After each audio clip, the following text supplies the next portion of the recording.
Hello everyone, I am Prathamesh and this is my presentation for the final project in CSCI E90 for fall 2019. For the overview, I'll be discussing the below mentioned 4 points throughout the presentation. Setting up the database in RDS, setting up Lambda functions, setting up the API gateway, and creating the Alexa skill.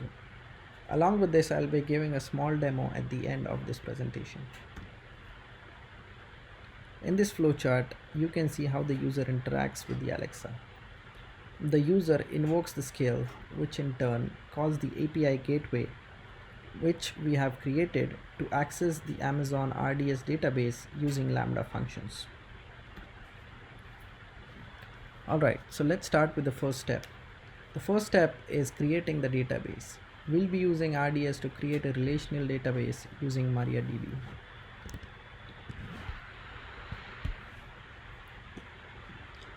Here you can see the different databases that I have in my console.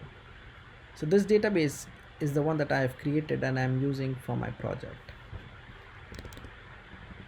I am using a local desktop application to access, create and insert tables and values into the database.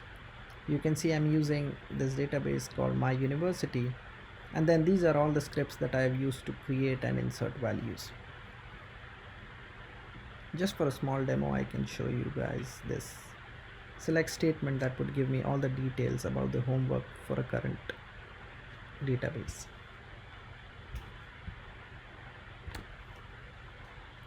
So the next step is setting up Lambda functions.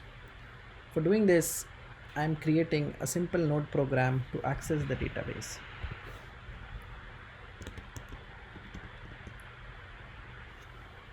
This is the node program that I've created to access the database and the different tables within the database.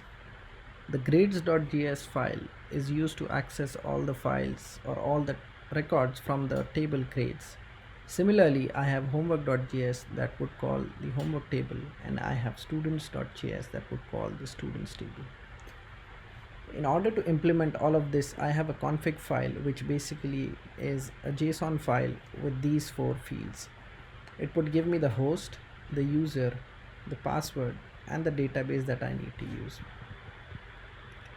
The host, user, password, database, all these values come from the RDS console that I have. This is the database endpoint that goes into the host. This is the port, and the user and password would be created when you create the actual database. It is not visible on this page, but you'll see it when you create the database. Okay, so now we have this file. In order to test this locally, I have created this test API.js and the local.js. So let's try it to see.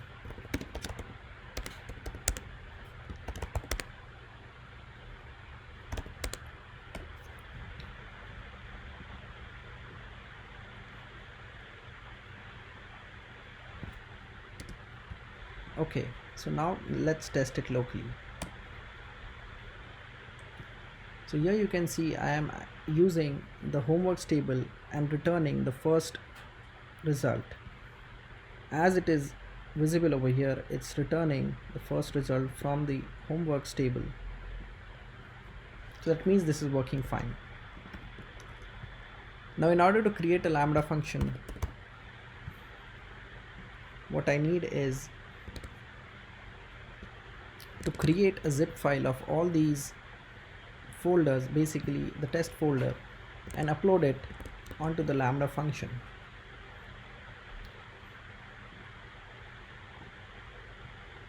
This is where I would upload the zip file.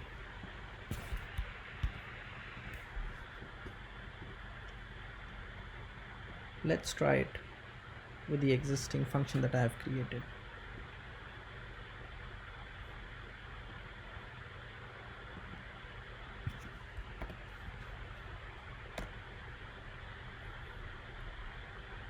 I'll save it.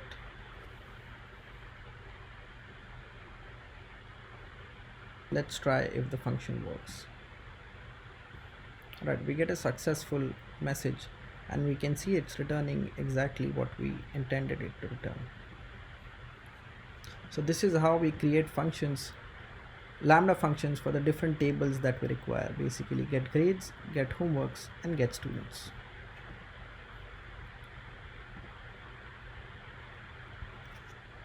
The next step is setting up the API gateway. Now that we have the Lambda functions ready, we need to create API endpoints through which we'll call these Lambda functions that eventually access the database and gets the results for us. For doing this, I'm using the API gateway that AWS provides to create a REST API. Let's see how this is done. So this is my API console. You can see this is the course data. That is the API that I am using for the project. I've created 3 resources, namely grades, homeworks, and students. All of them have a get method, which is basically just to get all the results from the tables.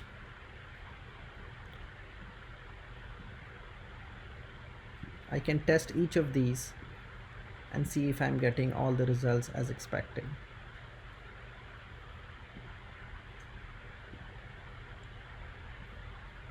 These are the homework details, and now let's see the student details. Alright, so all of the get methods in the API are working fine. Just to show you how this is done, I'll delete one of the get methods and show you how it is done from the beginning. So I delete this, I go into grades, I create a method, select get, and then integration type, I'll use the Lambda function that I created in the previous step. So I go to the Lambda console, I go to get grades, I select the ARN for get grades, go back to the API gateway, paste it, and I can see the get grades function is here. I'll select that, I'll save it, I'll give the permission to the Lambda function, and then I'll test it again to see if it works fine. And here you can see that is working as expected.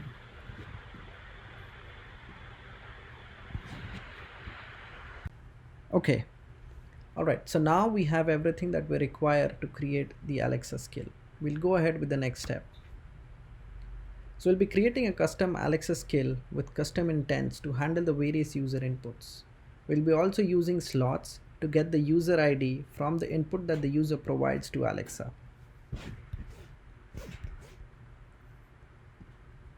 This is the developer console.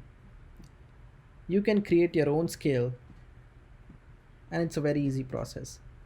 You have to just create skill, give it a name, select what kind of model you want, and then how do you want to provision the backend resources.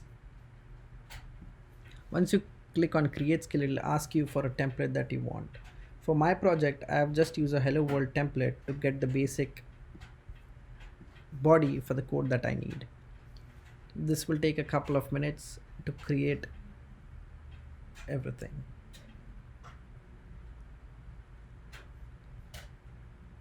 I can go back to the developer console and show you what I have created for the project. So the skill that I have created is called My University. Within this, I have created 3 custom intents to get the different stuff from the various tables in the database. I have the get user ID intent, the get homework intent, and the get homework due intent. All of these take in user ID as the slot. So slot is kind of a placeholder that we can provide in the invocation of the sample intents so that the Alexa could be given parameterized input in terms of the slots. I can show you the JSON for the samples that I have provided. So these are the samples with the slots that I'm using. So if you say get the scores for user and then say a user ID, Alexa will use that user ID as a parameter, and then whatever you defined it in the function will use that parameter accordingly.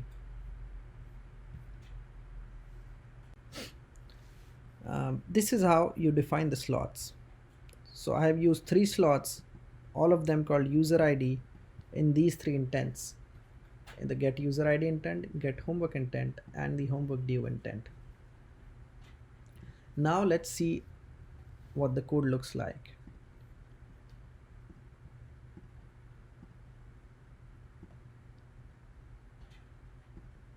So I have these predefined intents.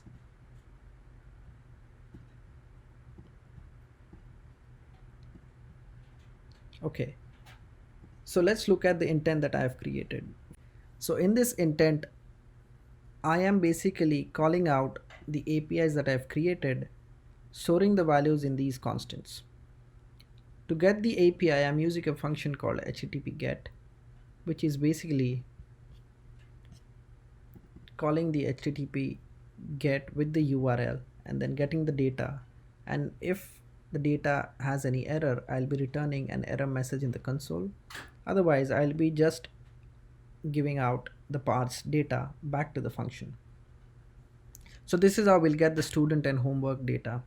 Once we have those data available with us, what we'll do is basically check for the user ID that we have got through the slots from Alexa and compare it with the list of students we have. If the user ID matches the slot, we set this variable to be true. And once this variable is true, we go ahead with the next steps. We check for all the homeworks and see if the user ID matches the student ID. And if that happens, we populate an array with all the homework topics associated with that user. Once that is done, we check for the user homework array. If it's an empty array, we send out that the user does not have any homework assigned to him. Otherwise, we send out a message saying your homeworks for the courses are, and attaching all the homeworks that are associated with that user. We set this variable in the .speak function and then we return it to the function intent handler. Once this is done, we can invoke the Alexa with this intent and get the required results. Similarly, I have created an intent for getting the due homeworks as well as getting the user information. Once this is done, we save, we deploy the code, and then we build the actual Alexa skill. Once this is complete, we can test if the skill that we have written works fine. Here are a few samples that you can see. So let's say I want to get to know the grade for user 3. I'll just type in what are the grades for user 3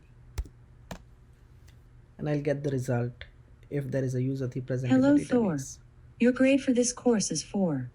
So you can see the user, if you go into the database and if you search the students table, you can see for the user 3 the name is Thor. So this is the correct answer that we got. Now let's try to get the homework summary for user 3.